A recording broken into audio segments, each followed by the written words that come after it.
اس لیے پہلے وہ فرض نماز تنہا پڑھ لیں، جماعت ہو چکی ہے، اس کے بعد تراویح میں شامل ہو جائیں۔ اس کے بعد جو رہا یہ مسئلہ کہ وطر کی نماز جو ہے اس میں جماعت سے شامل ہوں گے یا نہیں، کیونکہ فرض نماز جو ہے جماعت سے نہیں پڑھے تھے، بالکل شامل ہو سکتے ہیں، کوئی حرج نہیں، کوئی قباحت نہیں۔ عادل بھائی کا سوال ہے کہ روزے کے حالت میں اگر کان میں پانی گھس جائے تو کیا روزہ ختم ہو جائے گا یا روزہ ابھی تک باقی رہے گا؟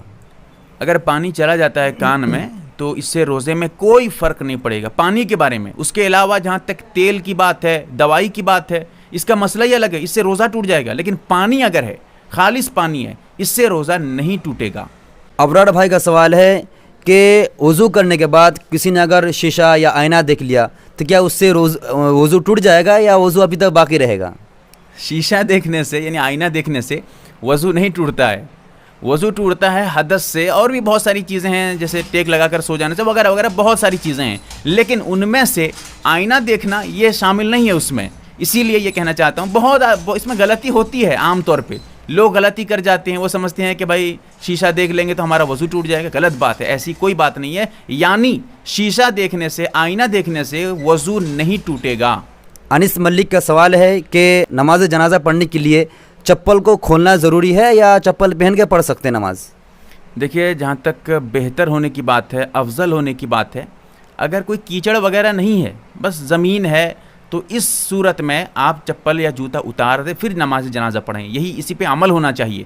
لیکن اگر کہیں پر کیچڑ ہے، مطلب گندگی، مثال کے طور پہ کہیں پر پانی ہے یا پھر کہیں پر بارش وغیرہ ہو گئی تھی، وہاں آپ ڈائریکٹ کھڑے نہیں ہو پا رہے ہیں، اس لیے آپ کو دقت ہو رہی ہے، جگہ خراب ہے، ناپاک تو نہیں ہے لیکن خراب ہے، آپ اس صورت میں اگر آپ چاہیں گے جوتا چپل پہن کے نماز پڑھنے کے لیے، تو یہاں پر سب سے پہلے آپ کو یہ دیکھنا پڑے گا آپ کا جو ہے جوتا یا جو چپل آپ کی ہے یہ ناپاک ہے یا پاک ہے۔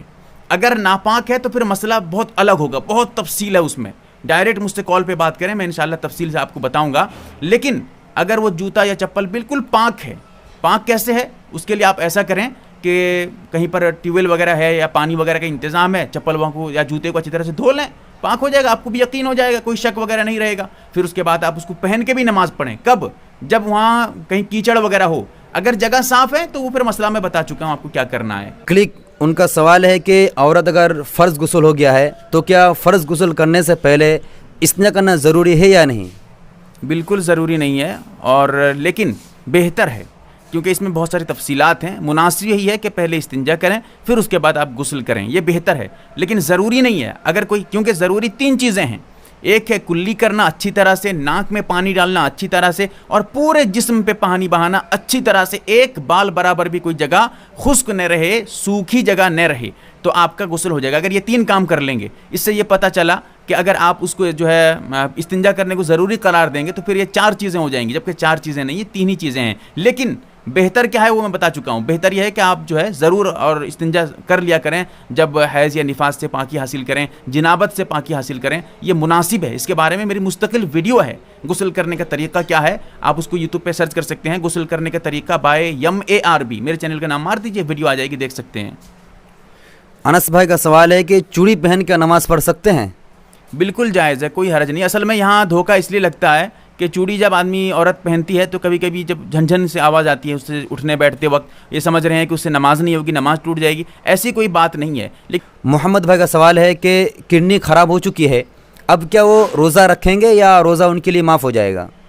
صحیح بات تو یہ ہے کہ یہ مسئلہ جو ہے ڈاکٹری اعتبار سے دیکھنا پڑے گا، ڈاکٹروں سے رابطہ کریں جو ماہر ڈاکٹر ہیں، ایسے سڑک چھاپ جو ڈاکٹر ملتے ہیں وہ نہیں ہیں، جو ماہر ڈاکٹر ہیں، واقعتاً صحیح جانکاری رکھتے ہیں، ان سے رابطہ کریں۔ اگر وہ بتائیں گے کہ جو اس کڈنی کی بیماری کی وجہ سے اگر روزہ رکھیں گے تو نقصان ہے، جان کو خطرہ ہے، وہ روزہ رکھنے سے منع کریں، تو پھر آپ روزہ نہ رکھیں، بالکل چھوٹ ہے۔ اس کے لیے پھر فدیہ وغیرہ یا قضا وغیرہ ایک الگ مسئلہ ہے، وہ الگ بات ہے، اس کو ابھی یہاں نہیں بتا رہا ہوں۔ اور اگر ڈاکٹر کہتے ہیں کہ کوئی نقصان نہیں، آپ روزہ رکھ سکتے ہیں، تو پھر روزہ رکھنا آپ کے لیے ضروری ہوگا۔ جنیشا کا سوال ہے کہ قضا حاجت کرنے کے وقت قبلہ رخ ہوتا ہے اور یہ بہت مجبوری ہے، تو اس صورت میں کیا کرے گی وہ؟ دیکھیے ایسی صورت میں جب آپ اپنا مکان ہے، خود کسی آپ اپنے مکان میں رہ رہے ہیں، آپ اس کے ذمہ دار ہیں، یعنی آپ اس کے مالک ہیں، تو ایسی صورت میں اسے توڑ دیں، کیونکہ سخت مکروہ ہے، تحریمی ہے استنجا کے وقت، پیشاب پیخانے کے وقت قبلے کی طرف رخ کرنا یا قبلے کی طرف پیٹ کرنا، سخت مکروہ ہے، جائز نہیں ہے، گناہ بھی ملے گا، اس کو توڑ دیں اگر اپنا مکان ہے۔ اور اگر اپنا مکان نہیں ہے, آپ کرائے پہ رہ رہے ہیں, مجبوری ہے, سخت مجبوری, اور کوئی راستہ نہیں ہے, کوئی راستہ نہیں ہے, تو ایسی صورت میں بس نہ دل خواستہ یعنی دل کے نہ چاہتے ہوئے بس مجبوری میں آپ قضائے حاجت اس طرح کریں اور جتنے جلد سے جلد ہو سکے فارغ ہونے کی کوشش کریں. یوٹیوب بھائی کا سوال ہے کہ جیسے غسل کرتے آدمی جھرنے میں پانی جو فوارہ آتا ہے پانی آتا رہتا ہے تو اس میں وہ غسل کرتے ہیں اور وہ کہتے ہیں کہ بہت زیادہ پانی بہہ جاتا ہے, تو ہم کا افسوس اس بات پر, اور افسوس کے بعد وہ توبہ کرتے ہیں اور کہتے ہیں کہ میں اس طرح غسل کر چکا ہوں, تو کیا میرا غسل ہو گیا یا نہیں ہوا ابھی تک؟ دیکھیے, زیادہ پانی خرچ کرنا ناجائز ہے, گناہ ملے گا, اس لیے توبہ کر چکے ہیں, بہت اچھی بات ہے.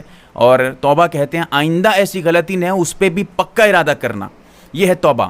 تو اس صورت میں آپ اگر توبہ کر لی ہیں تو انشاءاللہ اللہ سے امید یہی ہے کہ آپ کے گناہ بھی معاف ہو گئے ہوں گے. رہا یہ مسئلہ کہ غسل ہوا یا نہیں, غسل سے اس کا تعلق نہیں. زیادہ پانی خرچ کریں گے جان بوجھ کر گنہگار ہوں گے, لیکن غسل آپ کا ہو جائے گا. غسل کے ہونے نہ ہونے سے اس بات کا کوئی تعلق نہیں. لہٰذا مسئلہ یہی ہے, آپ کا غسل یقیناً ہو گیا, بلا شک و شبہ آپ کا غسل ہو گیا. سرکار کا سوال ہے کہ حیض یا نفاس کی حالت میں قرآن مقدس کو پڑھنا یا چھونا کیسا ہے؟ دیکھیے, اس میں ذرا تفصیل ہے, دو مسئلہ ہے. ایک ہے پڑھنے کے بارے میں, پڑھنا تو بالکل ناجائز ہے, حرام ہے, حرام. حیض نفاس کی حالت میں جائز ہی نہیں ہے پڑھنا. لیکن قرآن کی آیتیں تلاوت کی نیت سے جب پڑھیں گے تب یہ مسئلہ ہے. اگر تلاوت کی نیت سے نہیں پڑھیں گے, قرآن کی آیتیں جہاں دعائیں الفاظ جیسے ربنا آتینا ہے یا کچھ اور سورہ فاتحہ دعا کے طور پہ بطور دعا کے اگر کوئی پڑھ رہا ہے تو اس کا پڑھنا جائز ہے. دعا کے, تلاوت کی نیت سے بالکل حرام. پڑھنے کے بارے میں رہی یہ بات چھونے کے بارے میں. چھونا اگر ڈائریکٹ چھو رہا ہے, عورت اگر چھو رہی ہے, ڈائریکٹ چھو رہی ہے بغیر کسی حائل کے, تو پھر بالکل ناجائز اور حرام ہے, نہیں چھو سکتی. لیکن ہاں, اگر کسی کپڑے وغیرہ سے, کپڑا وغیرہ ہے, کپڑے کے ذریعہ اس کو پکڑ کے اٹھا رہی ہے, اب اس حالت میں کپڑے کے ساتھ اگر پکڑ کے اٹھائے گی تو یہ جائز ہے. لیکن یہاں بھی ذرا تفصیل ہے. کپڑا اس کے جسم کا اوڑھنی وغیرہ ہے, اسی اوڑھنی کو اوڑھی ہوئی ہے, یا جسم کا کوئی کپڑا ہے اسی کو لے کر پکڑ کے اٹھا رہی ہے, یہ ناجائز ہے. کپڑا الگ سے ہونا چاہیے, یعنی اس کے جسم پہ لگا ہوا نہیں ہونا چاہیے. ہاں, اگر لگا ہوا تھا کپڑا, اس کو اتار دی ہے, مسئلہ ذرا سمجھیے. کپڑا لگا ہوا تھا جسم پہ, اوڑھنی اوڑھی ہوئی تھی, اس کو اتار دی, پھر اس کے اسی اوڑھنی سے پکڑ کے لے رہی ہے, یہ بھی جائز ہے. یعنی مسئلہ یہ ہے کہ کپڑا اس حالت میں جب وہ پہنی ہوئی ہے, اسی پہنے ہوئے کپڑے سے اگر وہ قرآن پکڑ کے اٹھائے گی تو یہ بھی ناجائز ہوگا.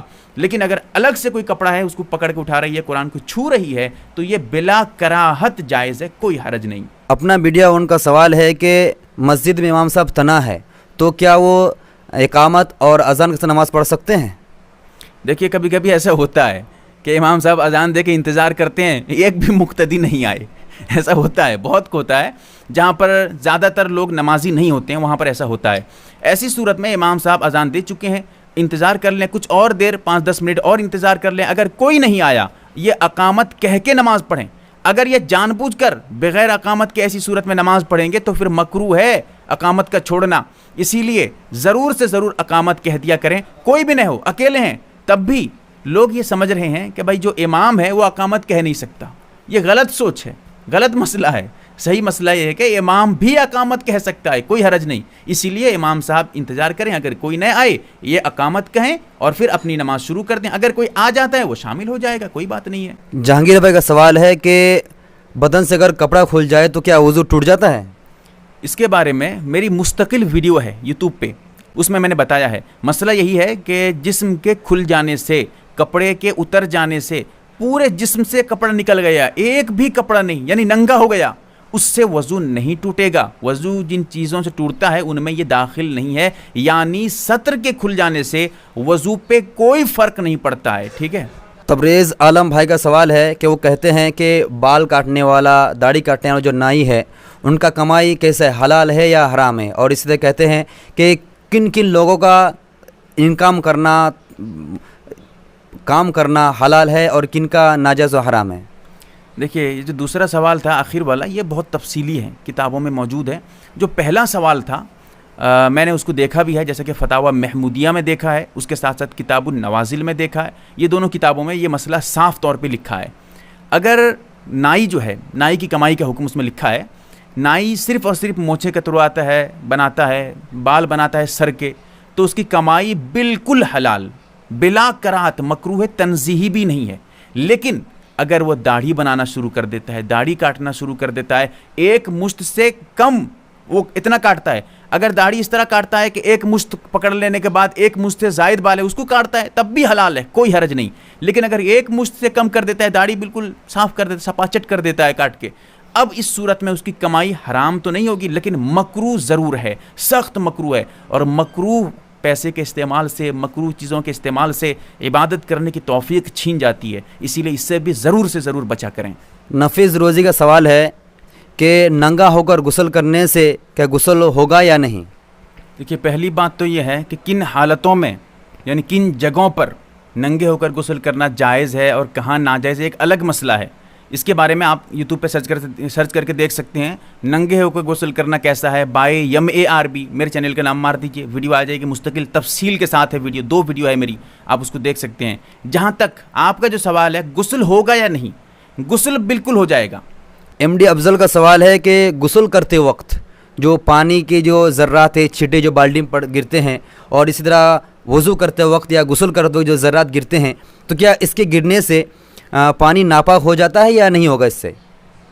اس سے جو ہے پانی ناپاک نہیں ہوتا ہے, لیکن ہاں اگر آپ کے جسم پہ کہیں پر بالکل نجاست لگی ہوئی تھی, پہ ناپاکی پہ پانی لگتا ہے, پھر وہی پانی جو ہے چھینٹ مار کے جو ہے کسی بالٹی پہ یا لوٹے وغیرہ پہ گرتا ہے, وہ پھر پانی ناپاک ہو جاتا ہے. جو بالٹی کا پانی ہوتا ہے یا لوٹے کا پانی ہوتا ہے, بدھنا جس کو آپ کہتے ہیں, تو اس سے جو ہے پانی ناپاک ہو جائے گا. لیکن اگر صرف محض جسم پہ, کپڑے پہ یا جسم پہ پانی گرا, آپ غسل کر رہے تھے, جسم پہ پانی لگا, وہ پانی بدن پہ جو ہے بدن سے لگ کے, جسم سے لگ کے آپ کے بالٹی پہ گر گیا, یا وضو کر رہے تھے, وضو کی جو چھینٹیں ہیں, ہاتھ وغیرہ کی چھینٹیں, وہ جو ہے آپ کے لوٹے پہ بدنے پہ گر گئی وہ چھینٹیں, اس سے پانی ناپاک نہیں ہوتا ہے, بالکل پاک رہتا ہے. اس پانی کا آپ استعمال کر سکتے ہیں, کوئی حرج نہیں. محمد بھائی کا سوال ہے, السلام علیکم ورحمۃ اللہ وبرکاتہ. وعلیکم السلام ورحمۃ اللہ. وہ کہتے ہیں کہ کپڑا ناپاک ہو چکا ہے اور دھونے کے بعد اس کے جو دھبے ہیں, داغ ہے, وہ باقی ہے, تو کیا اب وہ کپڑا پاک شمار ہوگا یا وہ ناپاک ہی مانا جائے گا؟ دیکھیے یہ ایسا ہوتا ہے جیسے آپ کہہ رہے ہیں نا, جیسے مثال کے طور پہ خون لگ گیا, کہیں کسی جسم کپڑے پہ جو ہے خون لگ جاتا ہے, آپ اس کو فوراً دھو دیتے ہیں تو چھوٹ جاتا ہے, لیکن کچھ دیر کے بعد اگر دھوئیں گے دیکھیں گے جتنی مرتبہ دھو لیں پھر بھی اس میں جو داغ ہے, جو دھبا ہے, وہ نہیں جاتا ہے. تو اسی لیے یہ مسئلہ یاد رکھیے گا کہ اگر آپ اس کپڑے کو اچھی طرح سے دھو چکے ہیں, اس جگہ کو اچھی طرح سے صابن وغیرہ سے لگا کر اچھی طرح صاف کر چکے ہیں, جتنی کوششیں آپ کر چکے ہیں, اس کے بعد بھی وہ دھبا رہ گیا, اب وہ کپڑا پاک ہے. یعنی دھبے کے رہ جانے سے وہ کپڑا ناپاک نہیں ہوگا. لیکن ہاں اگر آپ ایسی معمولی سے دھو دیے ہیں پھر دھبا رہ گیا ہے, اس سے جو ہے وہ کپڑا ناپاک رہے گا. اچھی طرح سے جب دھو لیں گے اس کے بعد دھبا رہ جاتا ہے تو اس دھبے کا کوئی اعتبار نہیں ہے, لہٰذا آپ کا کپڑا بالکل پاک ہے. ابرار بھائی کا کہنا ہے کہ غسل کرنے کے بعد اب ان کا نظر شیشے پر پڑ گیا یا اسی طرح ٹی وی دیکھ لیے, تو کیا اس سے ان کا وضو ختم ہو جائے گا؟ اور کہتے ہیں کہ نماز اس سے پڑھنا درست ہے یا نہیں ہے؟ دیکھیے جو آپ نے مسئلہ پوچھا ہے, اس صورت میں پہلی بات تو یہ ہے کہ شیشے کو دیکھ لینے سے وضو نہیں ٹوٹے گا, ٹھیک ہے. اور رہی یہ بات کہ نماز جہاں تک پڑھیں گے, نماز کا کیا مسئلہ ہوگا. اگر آپ کے سامنے شیشہ ہے, آئینہ ہے, اور آپ نماز پڑھ رہے ہیں, دھیان آپ کی جو ہے ادھر ادھر ہو رہی ہے, شیشے کی طرف دیکھ رہے ہیں, چہرہ دیکھ رہے ہیں, پیچھے کون آ رہا ہے شیشے سے دیکھ رہے ہیں, ایک طریقے سے آپ کو پریشانی ہو رہی ہے, الجھن پیدا ہو رہی ہے اس سے, تو پھر یہ مکروہ کے درجے میں ہو جائے گی. لیکن اگر کوئی الجھن نہیں ہے, بس سامنے موجود ہے, لیکن آپ کی نگاہ جو ہے, آپ کی نظر جو ہے وہ سجدے کی جگہ پہ ہے, آپ ادھر ادھر دیکھتے نہیں ہیں, سامنے شیشہ ہے, اس کے باوجود آپ کی نماز میں کوئی خرابی نہیں ہے. یعنی یہ سمجھنا جیسے تصویر ہے, اگر تصویر سامنے ہو تو نماز مکروہ ہوتی ہے, لیکن آپ یہ سمجھ رہے ہیں, آپ کو دھوکہ اس لیے لگ رہا ہے, آپ یہ سمجھ رہے ہیں کہ اسی طرح جب میری تصویر جو ہے آئینے کے ذریعہ, شیشہ کے ذریعے سامنے ہوگی تو پھر میری نماز مکروہ ہو جائے گی. ایسی کوئی بات نہیں ہے. شیشے میں کسی کی تصویر نظر آ جانے سے, یعنی کوئی آدمی کھڑا ہو جانے سے اس کا جو عکس نظر آتا ہے, جو اس کی پرچھائی نظر آتی ہے, اس سے نماز میں کوئی کراہت نہیں ہوگی. دوسری بات یہ ہے کہ جہاں تک ٹی وی کی بات ہے, ٹی وی اگر بند ہے, آف ہے, چل نہیں رہی ہے, آپ وہاں پر نماز پڑھیں گے, بلا کراہت آپ کی نماز ہو جائے گی. اگر ٹی وی چالو ہو پھر آپ نماز پڑھیں تو پھر مکروہ ہے. موبائل بھائی کا سوال ہے, وہ کہتے ہیں کہ رات کے وقت ناخن کاٹنا کیسا ہے؟ رات کے وقت ناخن کاٹنا اس دور میں کوئی حرج نہیں, کیونکہ اس میں ذرا تفصیل ہے, ذرا سوچنے سمجھنے کی بات ہے. پہلے زمانے میں ایسا ہوتا تھا کہ لائٹ وغیرہ کا صحیح سے انتظام نہیں ہوتا تھا. اب کیا کرتے تھے, ناخن کاٹتے کاٹتے کبھی کچھ اور بھی ناخن سے علاوہ جو ہے گوشت وغیرہ بھی کاٹ دیے, اس سے نقصان ہوتا تھا. اس لیے علماء کہتے تھے رات میں نہ کاٹیں بھائی, کیونکہ اندھیرا رہتا تھا, اندھیری رات ہوتی تھی, نقصان ہوتا تھا, منع کیا جاتا تھا. لیکن آج کے دور میں ایسا ہے کہ رات میں ناخن کاٹنے میں کوئی خطرہ نہیں. جس طرح دن میں آدمی کو نظر آتا ہے, ایسے ہی رات میں بھی ہر مطلب سامان اس کو نظر آنے لگتا ہے. اس لیے رات میں بھی آج کے دور میں ناخن کاٹنا بلا کراہت, مکروہ تنزیہی بھی نہیں ہے, بالکل جائز ہے, کوئی حرج نہیں. عالین کا سوال ہے کہ 2-4 گھر والے مل کر ایک ساتھ جمعہ کا نماز پڑھ سکتے ہیں؟ دیکھیے پہلی بات تو یہ ہے کہ جو ابھی لاک ڈاؤن کا معاملہ چل رہا ہے اسی اعتبار سے مسئلہ بتا رہا ہوں. اگر عام اعتبار سے, عام حالت میں جب لاک ڈاؤن وغیرہ نہ ہو, کوئی حرج نہیں ہے, مسجد جا کے نماز پڑھ سکتے ہیں. اس کے باوجود اگر آپ گھر میں جمعے کی نماز کریں گے تو سخت مکروہ ہے, ناجائز کے درجے میں رکھتا ہوں میں اس کو, سیدھا منع کرتا ہوں کہ بھائی جمعے کی نماز جو ہے آپ گھر پہ نہیں کر سکتے. لیکن جو ابھی کی حالت ہے, موجودہ حالت ہے, اس صورت میں اگر اتنے افراد گھر میں ہیں جو امام کے علاوہ کم سے کم 3 مقتدی ہوں, امام کو ملا کر 4, تو آپ جمعے کی نماز کر سکتے ہیں خطبے کے ساتھ. کیونکہ یہ بھی شرائط جو جماعت کی شرائط ہیں, جیسے شہر ہے یا اور بھی بہت ساری چیزیں, دیہات وغیرہ میں جمعے کی نماز ہے ہی نہیں. تو یہ عرض کرنے کا مقصد تھا, جمعے کی شرائط کے ساتھ اگر آپ جمعے کی نماز پڑھ لیں گے تو نماز تو ہو جائے گی آپ کی, کوئی بات نہیں جمعے کی نماز. لیکن ذرا اس میں بات یہ سمجھیے, اگر سائیڈ والے گھر والوں کو 4-5 گھر والوں کو بلا کے ایک جگہ جمع کریں گے, پھر پولیس آ جائے گی, پھر آپ کو جو ہے ڈنڈا بھی لگ سکتا ہے. اسی لیے ایسا نہ کریں. اگر آپ کے گھر میں اتنے آدمی ہیں جس سے جمعے کی نماز ہو سکتی ہے, اتنی شرائط پائی جا رہی ہیں, تو پھر جمعے کی نماز پڑھیے. سائیڈ والوں کو مت بلائیے, کیونکہ پھر وہی ایک جگہ جمع ہونا, جو ایک جگہ جمع ہونے کے لیے آج کل منع کیا جاتا ہے, پھر اسی کے خلاف ہے قانون کے. حق بت آفیسل فرماتے ہیں کہ ماشاءاللہ مفتی صاحب, اللہ آپ کی عمر میں برکت عطا فرمائیں, آمین. آمین, شکریہ, جزاک اللہ خیر. اللہ تعالیٰ آپ کو بھی جو ہے آپ کے علم میں ترقی عطا فرمائے, اضافہ عطا فرمائے, اور آپ کو اور ہمیں بھی اللہ تعالیٰ عمل کرنے والا بنائے, شریعت کا پابند بنائے. آمین. آمین ثم آمین. زندگی 2 پل کی, وہ سوال کرتے ہیں کیا 2 لوگ جمعہ کی نماز ادا کر سکتے ہیں کیا؟ 2 آدمی اگر ہیں جمعے کی نماز نہیں ہوگی بھائی, کیونکہ جمعے کی نماز کے لیے امام کے علاوہ کم سے کم 3 آدمی کا ہونا ضروری ہے, امام کو ملا کر 4 آدمی, ورنہ جمعے کی نماز نہیں ہوگی. پھر اس کے علاوہ اور بھی شرائط ہیں, وہ ایک الگ مسئلہ ہے. لیکن یہاں پر جو آپ کہہ رہے ہیں 2 آدمی مل کر جمعے کی نماز پڑھیں گے تو جمعے کی نماز نہیں ہوگی, کسی کی بھی, دونوں کی نہیں ہوگی. چاندی کا سوال ہے کہ نماز پڑھتے وقت چہرہ کہاں رکھیں, جیسے کہ قیام کا حالت میں ہو, اسی طرح آپ کا اس نے کہا ہے کہ سجدے کا حالت میں ہے, تو سجدے کے وقت میں کہاں نظر رکھنا چاہیے؟ دیکھیے میں اس کو ذرا تفصیل سے آپ کو بتا دیتا ہوں. جب آپ کھڑے رہیں گے, قیام میں رہیں گے, تو اس وقت آپ کی نظر جو ہے سجدے کی جگہ پہ رہے گی. جب آپ رکوع میں رہیں گے تو آپ کی نظر پیر کے جو انگوٹھے ہیں, جو موٹی انگلی ہے, دونوں انگلی پہ آپ کی نظر رہے گی.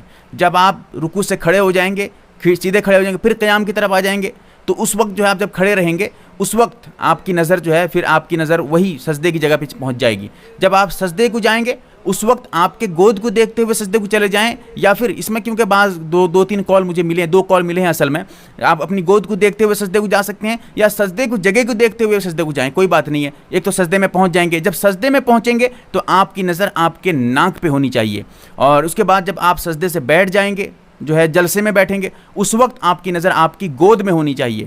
اور اسی طرح دوسرے سجدے میں جائیں گے, اور جب اتحیات پڑھیں گے اس وقت بھی آپ کی نظر آپ کے گود میں ہو یا پھر آپ کی سجدے کی جگہ میں ہو, دونوں میں سے کہیں پر رکھیے گا نظر. اس کے علاوہ جب آپ اشہد اللہ کہہ کر انگلی اٹھائیں گے اس وقت آپ کی نظر انگلی پہ ہونی چاہیے. جب وہ اشہد اللہ کے بعد انگلی گرا دیں گے پھر آپ کی نظر اپنی جگہ پہ آ جانی چاہیے. یاسمین کا سوال ہے کہ وہ کہتے ہیں کہ ان کا گھر گاؤں سے بہت دور میں ہے, تو جو نماز پڑھیں گے تو اذان اور اقامت کے ساتھ پڑھیں یا بغیر اذان اقامت کے؟ دیکھیے اگر گھر بہت زیادہ دور ہے, 2-3 کلومیٹر دور ہے اگر آپ کا گھر, ایسی صورت میں آپ کے گاؤں میں مسجد نہیں ہے, نماز نہیں ہوتی ہے, اذان وغیرہ نہیں ہوتی ہے, تو جب آپ گھر میں نماز پڑھیں گے تو آہستہ سے اذان بھی دیں, اذان اقامت نہیں کہہ رہا ہوں, اذان بھی دیں اور نماز سے پہلے اقامت بھی کہیں. یہ کس کے لیے بتا رہا ہوں؟ مردوں کے لیے, یہ یاد رکھیے. عورتوں کے لیے اذان و اقامت کا کوئی ربط نہیں, ان سے کوئی تعلق نہیں ہے اذان و اقامت کا. لہٰذا اگر عورتیں نماز پڑھیں گی وہ تو بغیر اذان و اقامت کی نماز پڑھیں گی, ان میں کوئی سوال ہی نہیں. مرد اگر ہیں تو یہ مسئلہ جو میں نے ابھی بتایا ہے آپ کو. سلطانہ کا سوال ہے کہ صلاۃ التوبہ کا طریقہ کس طرح ہے؟ اس کے لیے آپ یوٹیوب پہ سرچ کریے توبے کی نماز کا طریقہ بائے MARB, میرے چینل کا نام ماریے, اس پہ ویڈیو آ جائے گی, آپ اس ویڈیو کو آپ دیکھ سکتے ہیں. اس میں نے مستقل ایک ویڈیو بنا کر آپ کو بتایا ہے کہ توبے کی نماز کیسے پڑھیں گے. اگر آپ ویڈیو نہیں دیکھتے ہیں تو یہ آپ کی غلطی ہے, مسئلہ تو میں بتا رہا ہوں صاف صاف، ایک ایک مستقل ویڈیو کے ساتھ بتا رہا ہوں، آپ نہیں دیکھیں گے تو میں کیا کروں گا؟ تو اتنا یاد رکھیے گا کہ توبے کی جو نماز ہے بس وہی آپ نیت کریں گے، دل میں ارادہ کریں گے کہ میں توبے کی نماز پڑھ رہی ہوں یا پڑھ رہا ہوں، اس کے بعد 2 رکعت نماز پڑھیں گے، اللہ اکبر کہہ کے نماز جو ہے نیت باندھ لیں گے۔ عام طور پہ جس طرح سورہ فاتحہ پڑھتے ہیں، سورہ پڑھتے ہیں، ویسے ہی کوئی مخصوص سورہ نہیں ہے، کوئی بھی سورہ آپ پڑھ سکتے ہیں، 2 رکعت نماز پڑھ لیجیے گا، اس کے بعد بیٹھ جائیے گا، بیٹھ کے اللہ سے دعا کریے گا ہاتھ اٹھا کر کہ یا اللہ مجھ سے جو غلطی ہو گئی ہے، جو میں نے خطا کیا ہے، جو میں نے غلطی کی ہے، جو گناہ مجھ سے ہو گیا ہے، وہ مجھے معاف کر دے، میں آئندہ ایسی غلطی نہیں کروں گا یا کروں گی۔ اسی طرح آپ توبے کی نماز سے پہلے بھی دعا کر کے پھر اس کے بعد یہ نماز بھی پڑھ سکتے ہیں۔ حسین کا سوال ہے کہ غسل کرنے کے بعد اگر کسی نے ان کو برہنہ دیکھ لیا یعنی ننگا دیکھ لیا تو کیا پھر ان کو دوبارہ وضو کرنا پڑے گا یا بغیر وضو کی نماز پڑھ سکتے ہیں وہ؟ ایسی صورت میں پہلی بات تو یہ سمجھیں جسم کے کھل جانے سے وضو نہیں ٹوٹتا ہے، اسی طرح جسم کے دیکھ لینے سے، رہا یہ مسئلہ کہ دیکھنا جائز ہے ناجائز ہے گناہ ہے یا نہیں ایک الگ بات ہے، ٹھیک ہے، اس کو یہاں نہیں بتا رہا ہوں میں یہاں پر محض اتنا بتا رہا ہوں اگر کوئی کسی کے جسم کو دیکھ لیتا ہے، ننگا کسی آدمی کو دیکھ لیتا ہے تو اس دیکھنے والے کا بھی وضو نہیں ٹوٹے گا اور جس کا جو ہے جسم دیکھا گیا ہے اس کا بھی وضو نہیں ٹوٹے گا۔ لہٰذا اگر اس طرح مسئلہ آپ کے ساتھ پیش آیا ہے تو آپ اب دوبارہ وضو کرنے کی ضرورت نہیں، کیونکہ آپ کا وضو ٹوٹا ہی نہیں ہے، تو آپ فوراً جائیے نماز پڑھیے، کوئی حرج نہیں ہے۔ چاندنی کا سوال ہے کہ ان کے ابو جو ہے بہت زیادہ طبیعت خراب ہے تو ان کے بارے میں کچھ وظیفہ بتائیں۔ دیکھیے پہلی بات تو ہے کہ کیا بیماری ہے نہیں ہے یہ تو ڈاکٹر بتائیں گے، علاج ڈاکٹر کریں گے۔ رہی یہ بات کہ علاج کے ساتھ ساتھ کچھ اسلامک چیزیں بھی آپ اپنائیے، جیسے دوائی آپ جب بھی کھائیں، دوائی وغیرہ ابو کو کھلائیں، جب بھی استعمال کریں، اس سے پہلے 1 مرتبہ درود شریف، 3 مرتبہ سورہ فاتحہ، کیونکہ سورہ فاتحہ کے بارے میں حدیث میں آتا ہے کہ فیہا شفاء من کل داء، ہر بیماری کا علاج سورہ فاتحہ میں موجود ہے۔ اسی لیے آپ جو ہے ایسا کریں، 1 مرتبہ درود شریف، 3 مرتبہ سورہ فاتحہ، پھر 1 مرتبہ درود شریف پڑھ کے دوائی پہ دم کریں، یا پانی جب بھی پلائیں اس پانی پہ دم کریں، جب بھی کھانا کھلائیں اس پہ دم کریں اور اس کو کھلائیں۔ انشاءاللہ اللہ سے امید رکھیں کہ اللہ تعالیٰ جو ہے انہیں شفا عطا فرمائے۔ دعا بھی کرتا ہوں کہ اللہ تعالیٰ انہیں شفاء کلی عطا فرمائے، اللہ تعالیٰ انہیں جو ہے شفاء کاملہ عطا فرمائے، آمین۔ حسین بھائی کا سوال ہے کہ نماز کے وقت جو سجدہ کریں گے تو اس وقت ناک پہلے رکھنا ہے یا پہلے سر رکھنا ہے؟ دیکھیے اس کے بارے میں مکمل تفصیل آپ کو بتا دیتا ہوں۔ جب آپ سجدے میں جائیں گے سب سے پہلے آپ اپنے دونوں گھٹنے کو رکھیں گے، گھٹنا جو آنٹھو جس کو کہتے ہیں عام الفاظ میں، گھٹنے کو رکھیں گے، اس کے بعد آپ اپنے ہاتھ کو رکھیں گے، پھر اس کے بعد آپ ناک رکھیں گے، پھر اس کے بعد پیشانی رکھیں گے، اس طرح نیچے سے آئیں گے اوپر کی طرف۔ جب آپ سجدے سے اٹھیں گے بالکل اس کا الٹا کریں گے، پہلے پیشانی اٹھائیں گے، پھر ناک اٹھائیں گے، پھر ہاتھ اٹھائیں گے، پھر آپ جو ہے گھٹنا اٹھائیں گے۔ یہ اس کا مکمل طریقہ ہے۔ یہ جو ہے عام حالت میں ایسے ہی ہونا چاہیے، جس کے اندر اتنی طاقت ہے وہ اسی طریقے سے عمل کرے، یہی اس کے لیے سنت ہے۔ آپ دیکھ رہے تھے MARB دینی معلومات یوٹیوب چینل ہے اور اس میں آپ لوگوں کے سوالات بھی دیے جاتے ہیں۔ یہ پارٹ نمبر 7 ہے، اسلامک بیان یا پھر کچھ مسائل، یہ بھی جو ہے اس کا نام رکھا گیا ہے کچھ مسائل، پارٹ نمبر 7 ہے۔ اس کو سبسکرائب بھی کریں اور زیادہ سے زیادہ لوگوں تک بھی پہنچائیں تاکہ اس ویڈیو کے ذریعہ بہت کچھ مسائل ان لوگوں کے حل ہو جائیں گے۔ اللہ سے دعا کریں کہ اللہ تعالی ہم تمام کو صحیح مسئلہ سمجھنے کی توفیق عطا فرمائے۔ اور یہ کہہ دینا چاہوں گا جو مسئلہ آپ نہیں سمجھ پائے ہیں، کیونکہ میں جلدی بتایا ہوں، وقت کی قلت، ایسے ہی دیکھ رہے ہوں کہ لمبی ویڈیو بن گئی ہے تو وقت کی قلت کی وجہ سے میں نے جلدی مسئلہ بتایا ہے۔ اگر آپ نہ سمجھ پائے ہوں ڈائریکٹ رابطہ کریں مجھ سے، جو ہے کال کے ذریعے بات کریں یا اپنے مقامی علماء سے رابطہ کریں، وہ انشاءاللہ پھر مسئلے کی وضاحت کر دیں گے آپ کے سامنے۔ اللہ تعالی ہمیں عمل کی توفیق عطا فرمائے، آمین یا رب العالمین۔ MARB دینی معلومات چینل کو سبسکرائب کریں اور گھنٹی والے نشان کو ضرور دبائیں تاکہ ہماری ہر نئی ویڈیو آپ تک پہنچتی رہے۔ ویڈیو کو لائک اور شیئر ضرور کریں اور ہماری ہر ویڈیو آپ اپنے چینل میں ڈال سکتے ہیں۔ نیز ہمارے ساتھ واٹس ایپ پر جڑنے کے لیے آپ اپنا نام اور مکمل ایڈریس کے ساتھ ایڈ لکھ کر میرے واٹس ایپ نمبر 8908939343 کو میسج کریں۔